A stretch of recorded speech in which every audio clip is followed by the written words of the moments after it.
कन्या के 7 वचन होते हैं और वर के होते हैं 4 वचन। भेदभाव इसलिए है क्योंकि आप लोगों ने बना रखा लेडीज फर्स्ट, उनको आगे कर देते हो। सही बात। आजकल तो इक्वालिटी की बात हो रही है, लेकिन जो पहले के जमाने की बात है उसमें ये होता था कि लड़की 7 वचन लेती थी क्योंकि वो अपना गोत्र छोड़ के दूसरे के गोत्र में आती थी, है ना।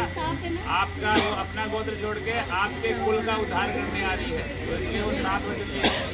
तो लड़की बोलती है, सुनो वर चुप से रहो। बोलती है कि अगर जस्ट साइलेंट हो जाओ, चुप आदि जाओ। सभी सुनेंगे, हाँ यदि यज्ञ आदि कर्म, यानी कि अगर कोई यज्ञ आदि कोई भी हवन पूजा पाठ का कोई भी कर्म होगा उसमें अगर आप मुझे सम्मिलित करते हैं, मेरी सहमति लेते हैं, तो मैं आपके वाम अंग आऊँ, यानी तो मैं आपकी अर्धांगिनी बनने को स्वीकार करती हूँ।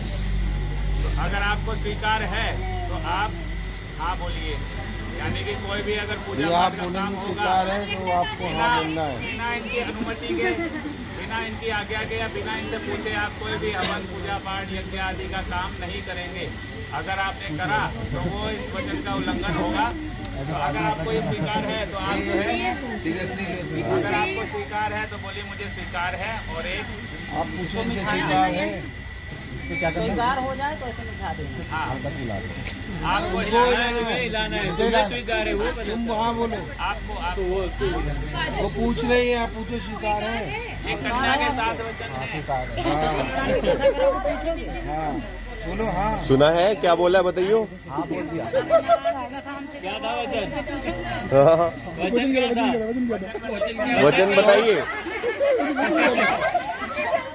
जो भी पूजा पाठ होगी उससे पहले सही है कि देखो जब भी कोई पूजा पाठ होती है हम अपनी पत्नी के साथ बैठते हैं ना, हम बोलते हैं ना जोड़े से है जी पत्नी हो तो हम जो है तब बिठाते हैं। तो इसलिए उनकी सहमति लेनी या फिर उनके आज्ञा लेनी जरूरी है आपको। कोई भी आप दान पुण्य का कर्म करते हैं, कहीं पर भी आप मान लो कन्यादान जैसे बोलते हैं कि एक बड़ा दान है, कन्यादान करते हैं, गौ दान करते हैं, स्वर्ण दान, भूमि दान, कई तरह के दान होते हैं। अगर कोई भी किसी भी तरह का आप दान पुण्य कर्म करते हैं उसमें आप इनकी सहमति लेंगे या इनसे पूछ करके ही दान करेंगे। अगर आपको ये स्वीकार है तो ये आपके वहाँ, अगर आपको स्वीकार है तो वो हिला दीजिए। सब कर लो, बिना इनसे पूछे नहीं करेंगे। तीसरा वचन है धन द्रव्य, यानी कि पैसों से रिलेटेड कोई भी अगर कार्य होगा, यानी आपने नहीं है, नहीं है, नहीं है, नहीं है, नहीं।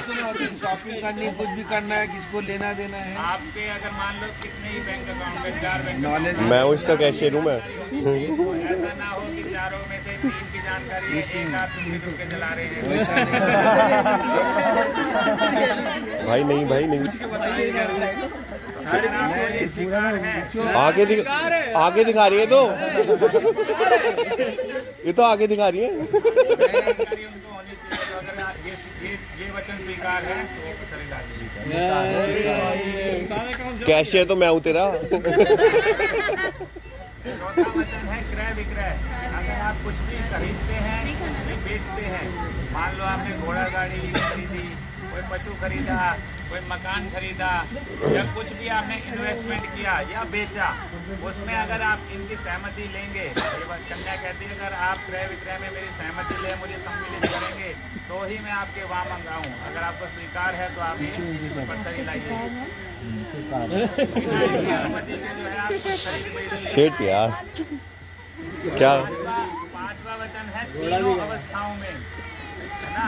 हमारी बस चार सोच ले अवस्थाएं साले। होती हैं, बाल्यावस्था, युवावस्था, प्रौढ़ अवस्था और वृद्धावस्था। तो बाल्यावस्था तो कन्या का जो है अपने माता पिता के साथ बीत चुका है।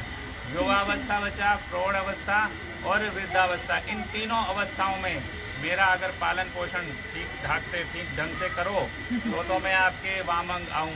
कहीं ऐसा ना हो कि बुढ़ापे में मैं बूढ़ी होगी मेरे को छोड़ के चले गए, है ना।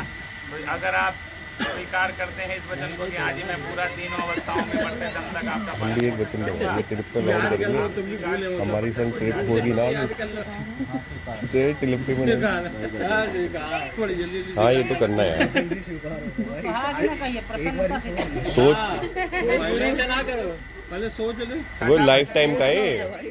छठा वचन है, साल में 6 ऋतुएं होती हैं, है ना। बसंत, ग्रीष्म, वर्षा, शरद, हेमंत और शिशिर, ये 6 ऋतुएं होती हैं।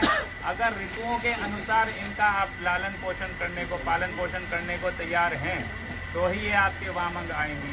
ऐसा ना हो कि गर्मी में आपने जैकेट बना के बिठा रखा है, एसी नहीं लगवाया, सर्दी वाले कपड़े लगाए हैं, गर्मी वाले कपड़े, तो ऋतुओं के अनुसार इनको पालन पोषण करना होगा। आपको ख्याल रखना स्वीकार है तो आप हाँ सरकार। ये पहले ही ला रहा है, पूछा भी नहीं, पहले ही कर रहा है आगे। पहले डिस्कस कर लिया था। सातवां आखिरी वचन है कन्या का कि अगर मैं सखी सहेलियों में अपनी सहेलियों में बैठी हूँ और आप मान लो बाहर से कहीं ऑफिस से आए, गुस्से में आए, चाहे कैसे भी आए, तो मेरे को उनके सामने, मेरी सहेलियों के सामने कभी कटु वाक्य नहीं किसी के सामने नहीं, कभी गाली करेंगे, है ना। अकेले में जैसे मर्जी डांट लेना, जैसे जो मर्जी कर लेना, लेकिन हाँ भाई कर दे, ये तो कर सामने बेइज्जती नहीं करना मेरी। ये तो कर जाओगे। अगर ये स्वीकार है तो ये आएंगे। तो जो है वो सारे मिला दीजिए। दोनों हाथ स्वीकार कर स्वीकार है। अरे एक दोस्तों का भी हो रहा है। मैं भी दे दूँ। कन्या ने तो 7 वचन अपने स्वीकार करा लिए वर से। अब वर कहता है कि मेरे भी 4 वचन हैं, मैं भी आपको वामंग तभी लूंगा जब आप मेरे 4 वचन स्वीकार करेंगे। Focus is on. वर कहता है, वर का पहला वचन है उद्याने, यानी कि अगर उद्यान बोलते हैं जंगल को या सुनसान जगह को, कि उद्यान जैसी जगह में, जंगल जैसी, सुनसान जैसी जगह में आप कभी भी मेरी आज्ञा के बिना नहीं जाएंगे और अकेले तो बिल्कुल भी नहीं जाएंगी। अगर आपको स्वीकार है तो आप एक मिला दीजिए। आपको स्वीकार है। दूसरा है मद्य पाने, यानी जहाँ मद्य बोलते हैं शराब को, तो जहाँ शराब की बिक्री होती है, जैसे ठेका हो गया, बार हो गया, है ना, बाल निकलती है इसके तो ऐसी जगह जहाँ शराब मिलती है, जहाँ शराबी रहते हैं, ऐसी जगह अकेले कभी नहीं जाएंगे और मेरी आज्ञा के बिना तो कभी नहीं जाएंगे। अगर ये स्वीकार है, पब में नहीं जाना, बेसिकली पब में नहीं जाना। अकेले बोला साथ लेके जाएगा। साथ में जाना है तो साथ में जाना है। ओ ओके ओके ओके ओके। ठीक है जी। मैं कह रहा पब के लिए लाउड है। गमनेचा, यानी कि बिना मेरी आज्ञा के।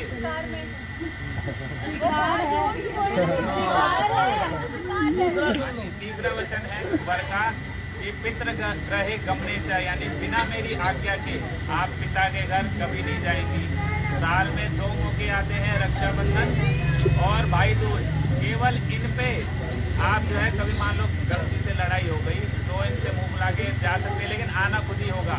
इसके अलावा कभी भी बिना इनकी अनुमति के आप पिता के घर नहीं जाएंगे। बहुत बड़ा वचन है। नहीं है, ये है। अगर स्वीकार है, ये बात बताइए, अगर स्वीकार है तो बहुत बड़ा वचन है। Oh wow. त्योहार में जा सकते हैं आप, अगर ये मना भी करें तो भी जा सकते हैं। नहीं जा सकते। लेकिन अगर मना लगते हैं तो भी तुम जा सकते हो, लेकिन आना अपने आप ही है। मेरी आज्ञा का सदैव पालन करना है आपको। पार्वती मेरे माता पिता की सदैव सेवा करनी है। जिस प्रकार आपने अपने माता पिता की सेवा करी, उसी प्रकार आप मेरे माता पिता की सेवा करेंगे और मेरी आज्ञा का कभी उल्लंघन नहीं करेंगे। अगर मैंने बोल दिया गलत चीज है, गलत जगह है, यहाँ नहीं जाना, तो वो आप मानना पड़ेगा। स्वीकार है तो